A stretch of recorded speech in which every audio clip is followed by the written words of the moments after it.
생활 속 법률 히어로 이승우 변호사의 사건 파일.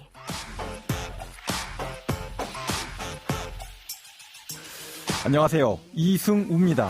각종 사건 사고에서 여러분을 구해드리겠습니다. 오늘 열어볼 사건 파일 뉴스컷으로 만나보시죠.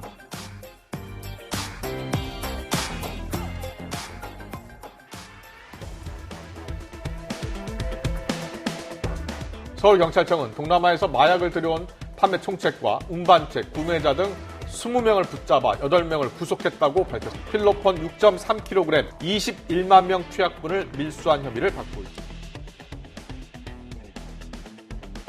네, 수입과 수출로 세계 10대 경제 대국이 된 우리 대한민국입니다.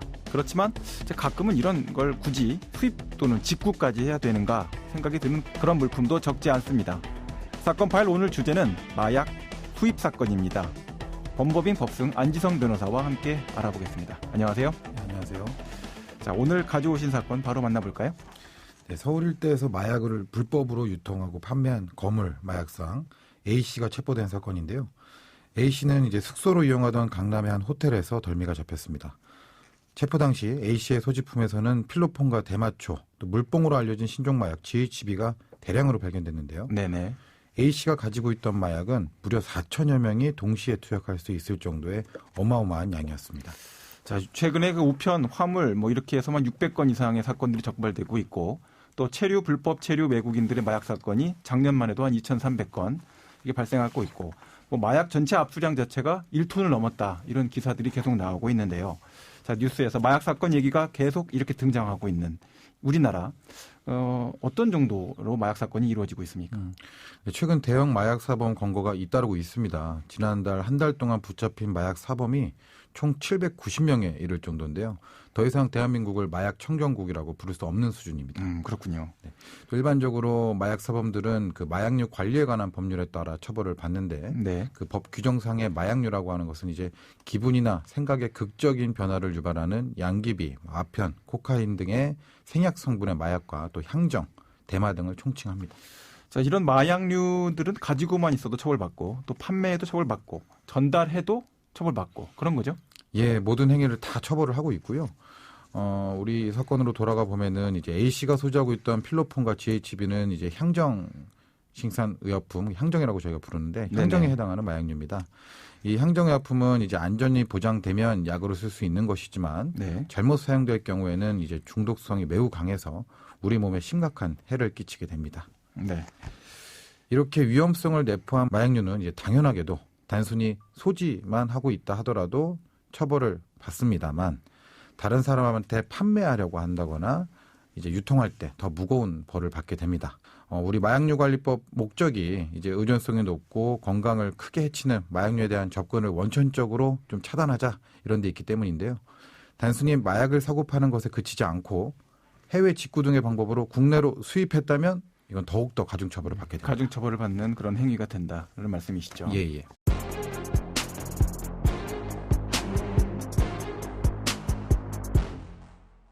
자, 이런 마약 사건에서 포인트는 마약의 가액 산정 이것이 아닐까 하는데요. 법원에서는 이 가액 산정 어떻게 보고 있습니까? 네, 그 가액이 500만 원을 넘게 되면은 이제 일반 마약류 관리 등에 관한 법률이 아니라 우리 특가법이라 불리는 이제 가중처벌 법률이 적용이 됩니다. 네. 그래서 형량 자체도 7년 이상 혹은 무기징역에 처해질 수가 있고요. 가액이 만약에 5천만 원을 초과한다라고 하면은 그것은 이제 10년 이상 혹은 무기징역에 처해지게 돼서 법정형에서 상당한 차이가 있습니다. 네네.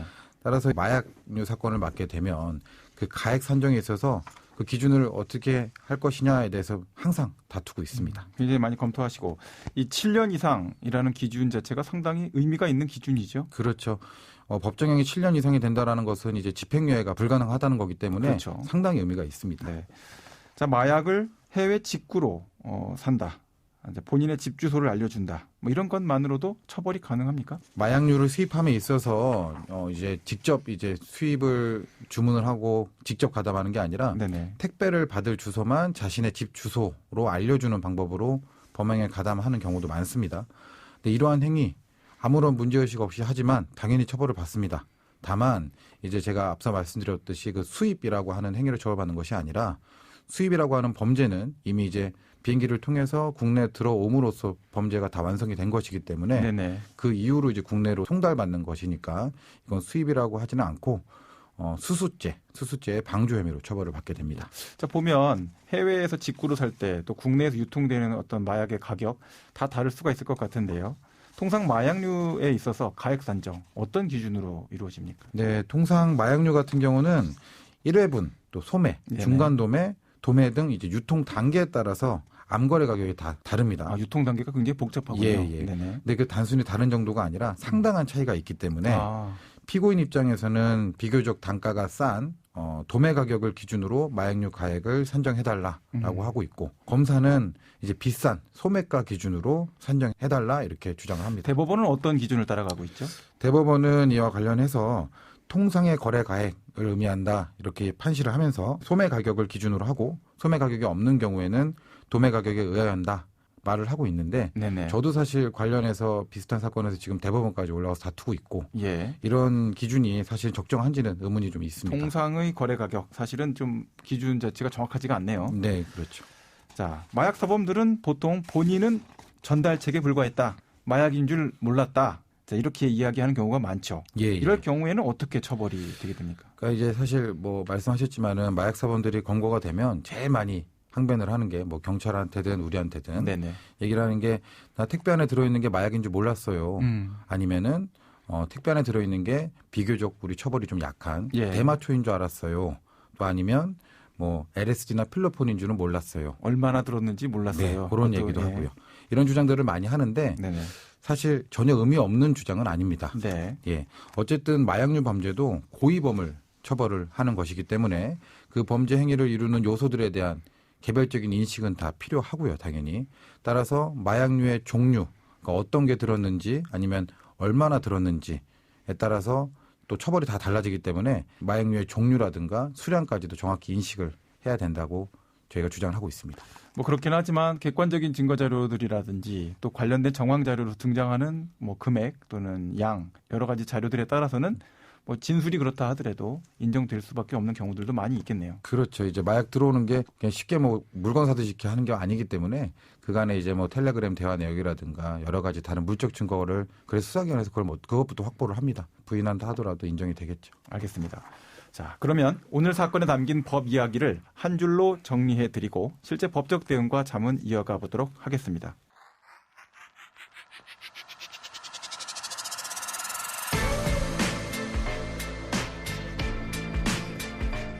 이럴 땐 법대로.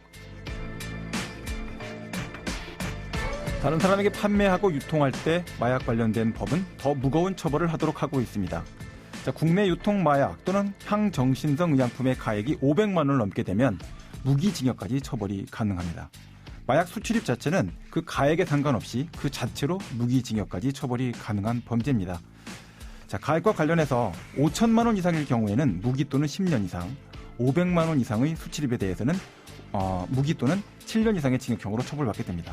자, 소지하고 그냥 세관 통과하는 건데 그냥 직구하는 건데 그것도 다 마약 수출입죄로 처벌받게 되고 최소 5년 이상의 징역형의 선고를 받게 되실 수 있으니까 각별한 주의를 하시는 것이 바람직합니다. 자, 오늘 마약 관련 사건 다뤄봤는데요.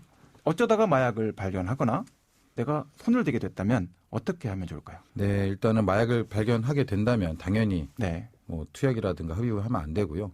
다만 이제 우리 의사와 무관하게 이른바 이제 데이트 약물이라 그래서 누군가 이제 몰래 술에 약물을 탄다거나 이런 경우도 얼마든지 있을 수 있어요. 네네. 근데 그런 경우까지 모두 처벌한다고 하면 너무나 가혹하고 불합리하겠죠. 그래서 그럴 때는 즉시 수사기관에 자진 신고를 하고 내가 마약류를 이제 투약하게 된 경위를 최대한 구체적으로 진술을 해서 예. 혐의를 벗고 그 사람을 찾아내는 데 주력을 해야 될 것 같습니다. 그렇죠. 마약을 발견했을 때 사실 갖고 다니기만 해도 소지죄가 되니까 그 네. 점을 각별히 주의하셔서 즉각적으로 수사기관에 인계하거나 신고해서 예. 억울한 누명 당하는 일 없도록 하셔야 될 것 같습니다. 자, 오늘 말씀 고맙습니다. 지금까지 안지성 변호사와 같이 했습니다. 네, 감사합니다. 네, 감사합니다. 생활 속 법률 히어로 이승우 변호사였습니다. 내일도 사건에서 여러분들을 구해드릴 사건 파일 함께 열겠습니다. 좋은 하루 되세요.